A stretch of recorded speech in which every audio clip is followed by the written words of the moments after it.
The PlayStation was a goldmine for some of the most creative, emotional, and straight-up legendary RPGs ever made. And no, I'm not just talking about the guy with the giant sword. Today, we're going back to uncover 10 must-play PS1 RPGs that built the genre. And trust me, you're gonna want to stick around for this list.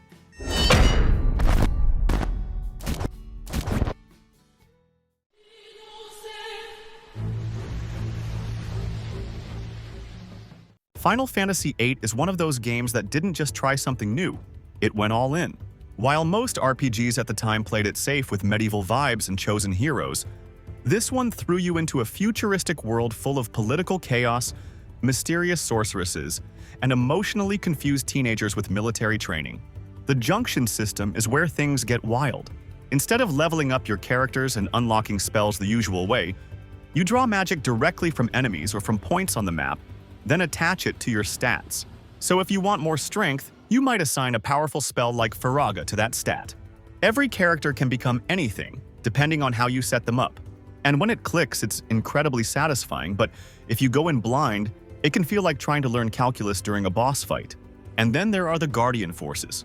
These powerful creatures aren't just flashy summons for big damage. They're the backbone of the game's entire customization system. When you equip a Guardian Force to a character, it unlocks the ability to junction magic and gain access to a whole tree of passive and active abilities. Each Guardian Force has its own set of skills that you can unlock over time, using AP gained from fights. You can teach your GFs to boost specific stats, resist status effects, refine magic from items, and even unlock unique combat mechanics like counterattacks or cover. Visually, it pushed the PS1 to its limits. From the opening cinematic with the duel between Squall and Cypher, to the massive parade scene in Delling City, everything looked cinematic and dramatic. And let's not forget the soundtrack. Tracks like Eyes on Me and Liberi Fatali are still burned into the memory of anyone who played it. But the real heart of Final Fantasy VIII is its story. Behind all the time compression madness and confusing twists, there's a very grounded tale about loneliness, connection, and growing up in a broken world. And the romance between Squall and Rinoa might not be perfect, but it feels raw and real in a way that stood out for its time.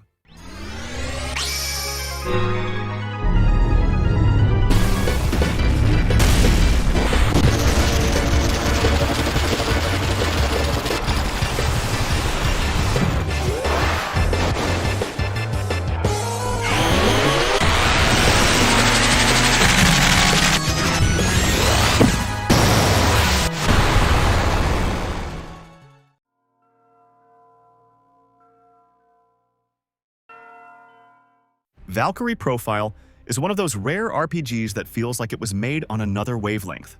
While most PS1 games were focused on medieval quests or sci-fi epics, this one went full Norse mythology, giving you a story about gods, souls, and the end of the world.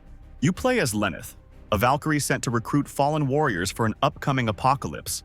And the way the game blends this divine mission with personal human stories is still unmatched. Each character you recruit has a full backstory, and many of them are tragic.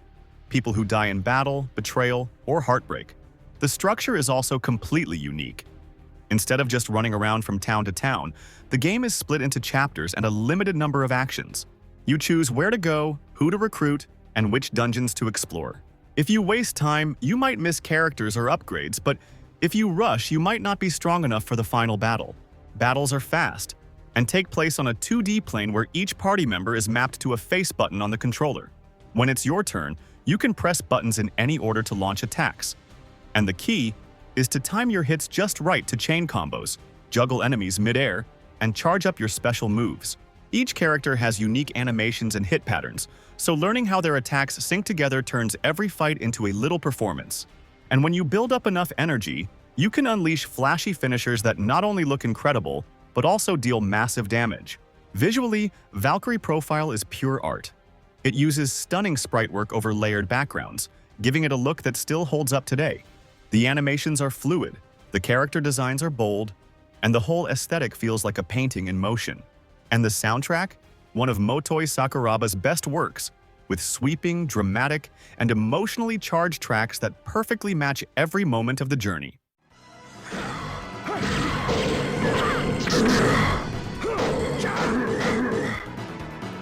I grow tired tired of you. Finishing stroke. Final blast.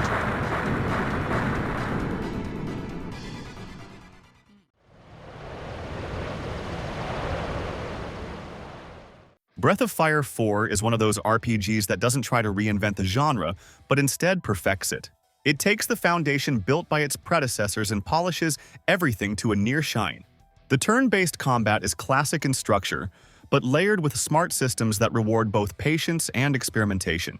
You control a party of unique characters, and you can swap party members mid-battle without losing a turn.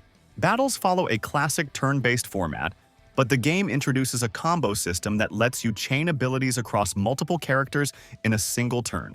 Timing and skill order matter, as certain spells or attacks can trigger extended sequences, dealing extra damage or unlocking hidden effects if you line things up right.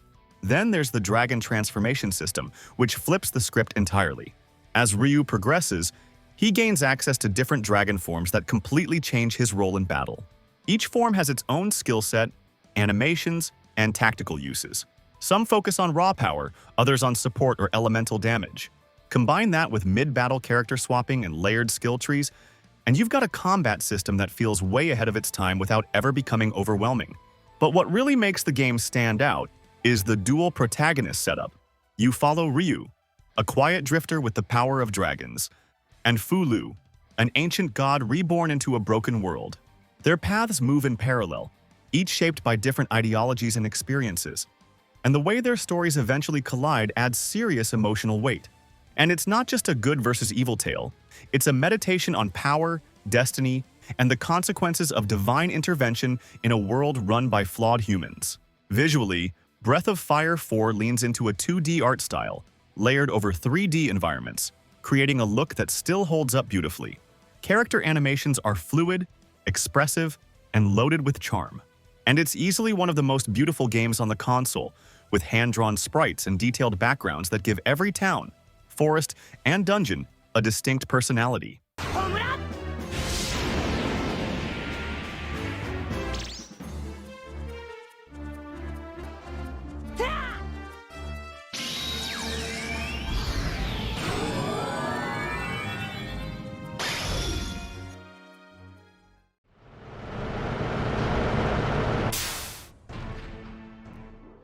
Front Mission 3 is one of those rare games that lets you live out your own mecha anime fantasy, but with the depth and complexity that only a true tactical RPG can offer. You're not just moving units on a grid, you're piloting giant robots called Wanzers, customizing every part from the frame to the CPU, and diving into a story that feels like a political thriller wrapped in steel and smoke. Set in a near-future world where military corporations and global alliances pull the strings, the game drops you right in the middle of an international conspiracy that spirals into full-blown chaos.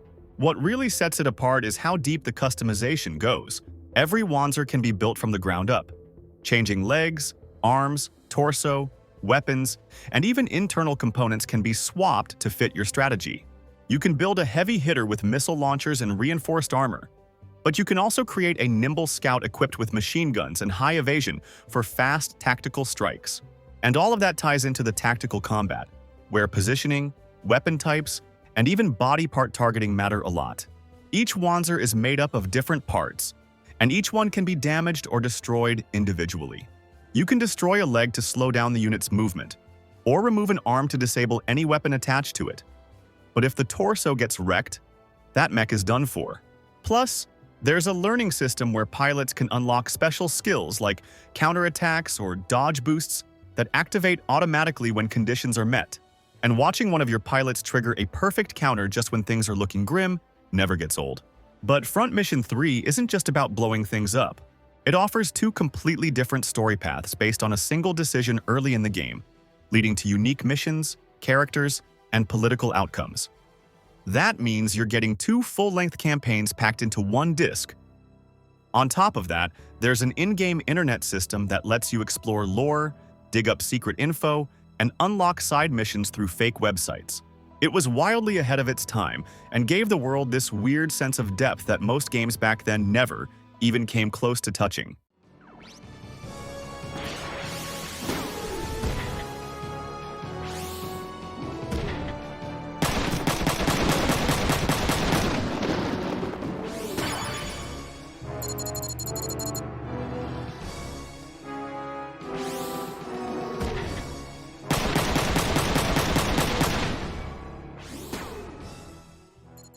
If you're enjoying the trip down memory lane, go ahead and hit that like button.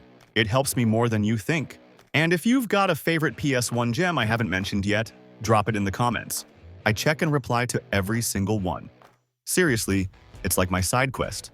Comments also help feed the almighty algorithm and keep the channel alive with fresh content every week. And hey, if you're not subscribed yet, I promise it's less commitment than naming your first dog.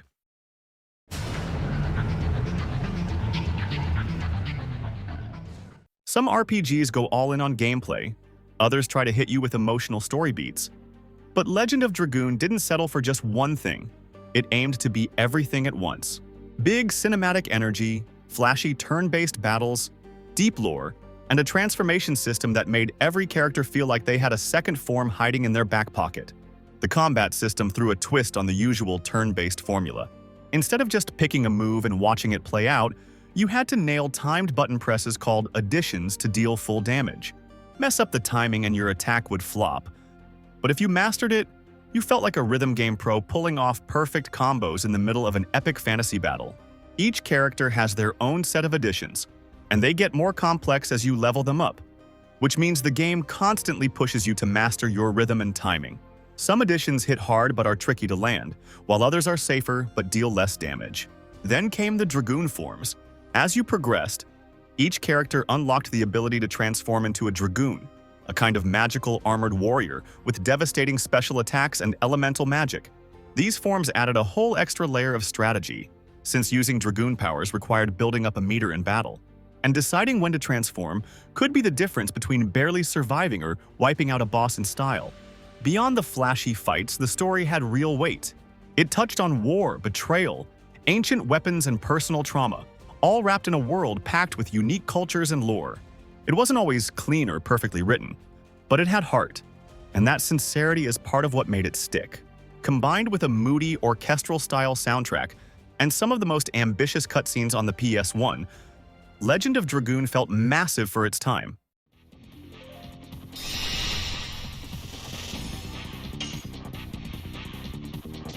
Double punch!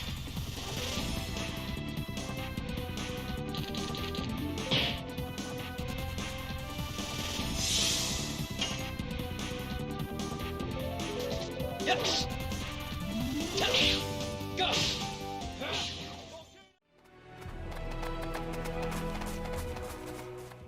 Back in the PS1 era, most RPGs were either medieval fantasies or futuristic sci-fi epics.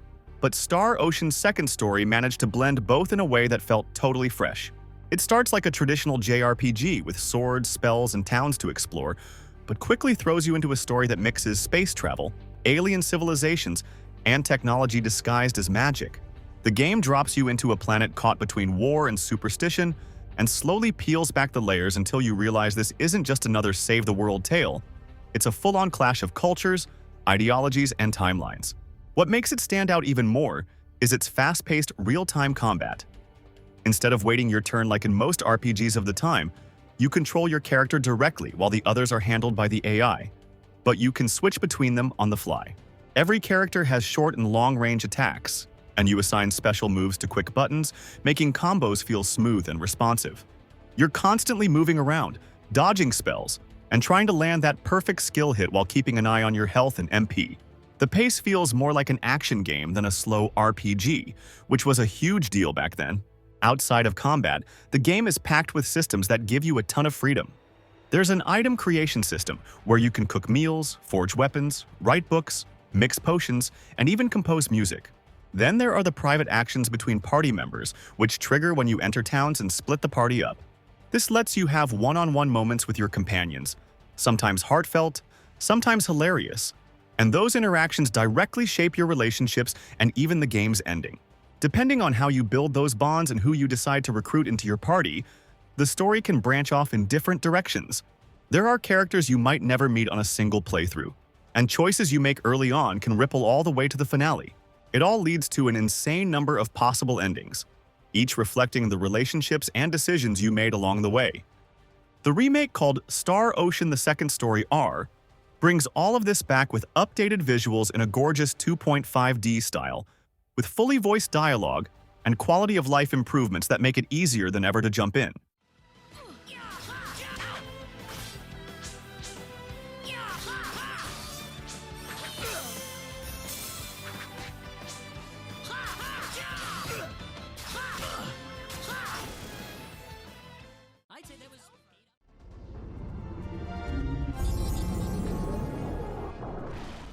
Vagrant Story is one of those games that doesn't just ask you to play, it dares you to think. Released late in the PlayStation's life, it skipped all the usual JRPG formulas. No towns, no shops, no traditional party system. Instead, you're dropped into a dark, crumbling city filled with political intrigue, religious conflict, and supernatural forces, and you're completely alone. You play as Ashley Riot, a risk-breaker with terrible taste in clothes, who's sent to investigate a mysterious cult. But things spiral fast into a psychological labyrinth where reality, memory, and identity start to blur. The combat blends real-time positioning with turn-based targeting, letting you pause the action and aim at specific body parts to exploit weaknesses or break enemy armor. Enemies have individual stats for arms, legs, torso, and head, and damaging each one has different effects in battle. Chaining attacks adds another layer, where precise timing allows you to link strikes into devastating combos. But each follow-up increases your risk gauge, making you more vulnerable to counterattacks and lowering your accuracy. So there's constant tension between aggression and survival. And then there's weapon crafting, which is an entire system unto itself. You collect dozens of parts, like blades, grips, gems, and combine them to create weapons with different stats, affinities, and bonus effects. So, a weapon that melts through undead might barely scratch a golem, forcing you to maintain a whole arsenal for different situations. Mastering the system takes time, but once it clicks, it's insanely satisfying. Also, the art direction and storytelling are on a whole other level. Everything is dripping with atmosphere. From the gothic architecture to the haunting soundtrack, the game pulls you into its world and never lets go. The writing is dense, delivered in Shakespearean-style English, and of course, it's impossible not to highlight the brilliant work of translator Alexander O. Smith, who turned complex Japanese dialogue into something poetic, powerful, and unforgettable.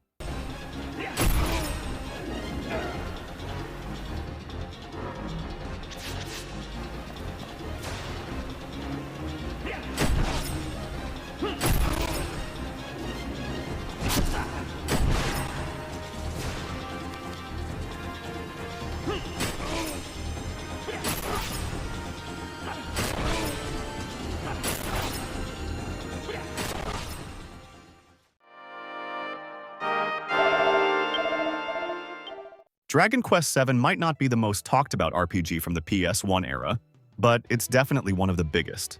And by biggest, I mean this game is massive. Like hundreds of hours kind of massive. You start off on a tiny island where the rest of the world doesn't even seem to exist. The people believe they're the only civilization left, and life just kind of goes on like that. Until you and your friends stumble into some ancient ruins that blow that idea wide open. What follows is a time-traveling adventure where you visit different eras of forgotten lands, restoring them one by one in the present. Each location has its own self-contained arc with local heroes, villains, and problems that feel surprisingly grounded. And instead of rushing you from one plot twist to the next, Dragon Quest VII takes its time, building up the world piece by piece, and every restored land feels like a genuine achievement. The combat sticks to the classic turn-based formula, but don't let that fool you, there's a ton of depth under the surface, especially once the vocation system kicks in. After a certain point in the game, you unlock the ability to assign jobs to your party members, and from there it turns into a whole new game. Characters level up not just in the traditional sense, but also within their chosen classes, and mastering a basic class like warrior or mage opens the door to more advanced hybrid roles that blend skills from multiple vocations. And one of the coolest surprises is how the world actually reacts to your progress. Some towns you restore from the past don't just sit there unchanged, they evolve as you revisit them in the present. You'll meet characters in one era, solve their problems, and then later see how their lives turned out generations down the line. It gives the world a sense of history that's rare even in modern games.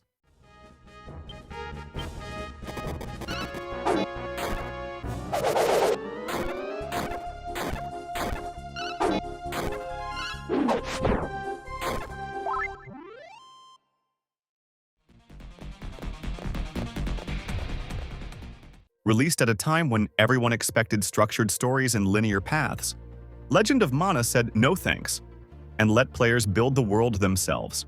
You place towns, dungeons, forests, and ruins on a blank map, and each location unlocks new characters, quests, and side stories. The hand-painted visuals look like they were ripped straight out of a storybook. Every frame is filled with soft colors, detailed backdrops, and charming animations that hold up even today. Combat plays out in real time, almost like a light-action RPG. You can dodge, block, chain attacks, and use special techniques that you unlock based on your weapon style. Every weapon type, like swords, axes, spears, or knuckles, comes with its own combo paths and timing, and as you use them, you gradually unlock new special techniques tied to that style. These techniques can be assigned to shortcuts, letting you chain attacks into flashy finishers or crowd control moves depending on the situation. On top of that, there's a whole layer of customization that feeds into combat. Forging weapons lets you create gear with specific traits, elemental affinities, and even hidden abilities depending on the materials you use. You can also raise monster companions that fight alongside you, each with unique skills, personalities, and growth paths based on how you train and equip them. And if that wasn't enough, there's even a gardening system. Yes, gardening. You can plant magical seeds in your orchard and grow different types of fruit that affect everything from monster growth to weapon enhancements. And don't expect a single epic narrative. Instead, Legend of Mana delivers dozens of smaller arcs, some touching, some funny, some tragic, that piece together a world full of myth, mystery, and heart. And when everything finally comes together in the final hours, it hits with emotional payoff that most linear games can only dream of.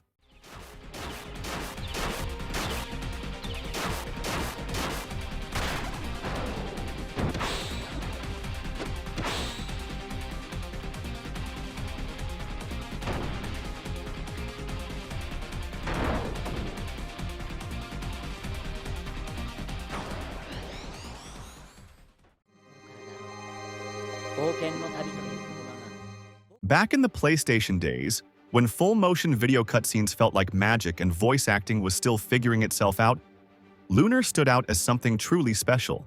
It wasn't trying to reinvent the genre with complex systems or over-the-top graphics. Instead, it focused on heart.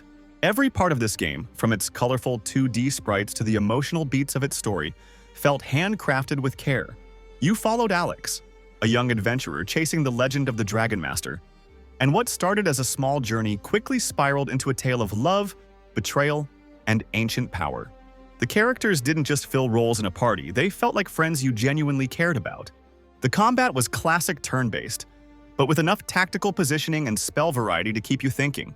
Instead of your party and enemies standing in static lines, each character moves around the battlefield depending on their speed and the range of their attacks or spells. So, if your healer's too far from the front lines, they might not reach someone in time to help. And certain skills hit multiple enemies in an area, so lining up attacks becomes a small tactical puzzle. Combine that with each character's unique abilities and roles, and you've got a system that keeps fights feeling fresh from start to finish. But what really makes the writing in Lunar hit so hard is how grounded and charming the characters feel, even when the story leans into epic fantasy territory. The dialogue is packed with personality, and there's this constant balance between humor, emotion, and genuine character growth. Alex starts off as your classic wide-eyed dreamer, but by the end, he's gone through real emotional weight, not just from the challenges he faces, but from the bonds he forms along the way. Characters like Luna, Null, and Jessica don't just tag along for the ride, they bring heart, conflict, and their own arcs. And the English localization added a ton of flavor with modernized jokes and banter that somehow didn't break the immersion. It's one of those games where even the side conversations stick with you, because everything feels like it was written with care instead of just filling space.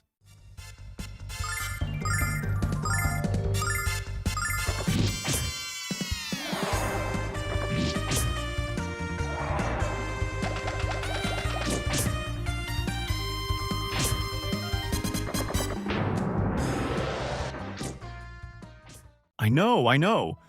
Where's Xenogears? Where's Final Fantasy VII? Don't worry, they're both in part 1 of this series, so I'll leave the card right here on your screen so you can check it out after this. And yeah, there's definitely more videos coming your way in this series, so make sure to subscribe and drop a comment on every video. It helps your buddy Sage keep the lights on.